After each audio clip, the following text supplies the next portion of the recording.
Innanzitutto la gratuità va ben intesa.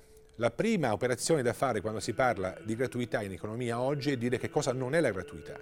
Perché se noi confondiamo gratuità con gratis, sconti, regali, gadget, con prezzo zero, ovviamente un economista serio dice ma la gratuità non può essere un principio economico, può essere un principio del dopo economico, può essere il principio, c'è il mercato, poi c'è qualcosa che è a fianco, non so, il dopo cena, il fine settimana, ma non durante l'economico.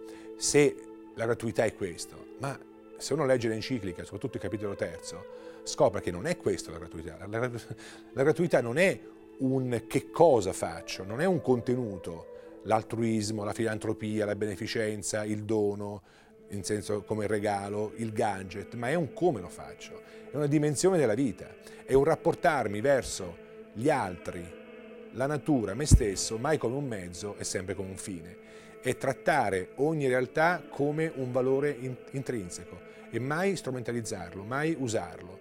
Questa è gratuità. Ecco perché allora questa gratuità può aver spazio dentro l'economico, anzi deve aver spazio dentro l'economico. Questa gratuità va vissuta mentre eseguo un contratto, mentre eseguo, addirittura se sono un giudice, mentre magari eseguo una condanna penale, posso vivere la gratuità se rispetto quella persona come persona.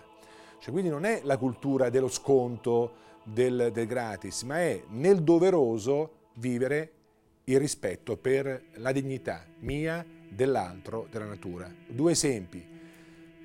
Primo cito Primo Levi, questo grande scrittore ebreo ad Auschwitz, che racconta in un suo bellissimo libro autobiografico: ad Auschwitz, diceva lui, ho visto un fenomeno strano, il bisogno del lavoro ben fatto. C'era un muratore italiano che odiava la guerra, odiava i nazisti, odiava quella vita, ma quando lo mettevano a tirar su muri li faceva dritti e solidi, per dignità.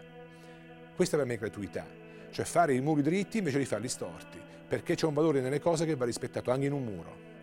Quindi la gratuità è una dimensione dell'essere, della vita, è uno stile di vita, è un modo di rapportarmi nei confronti degli altri sicuramente, ma anche di me stesso. Secondo esempio, una signora anziana che vive sola, che non ha nessuno a pranzo, che però si prepara bene la tavola, si prepara il cibo con dignità e con rispetto, questa è gratuità, il non lasciarsi andare è gratuità.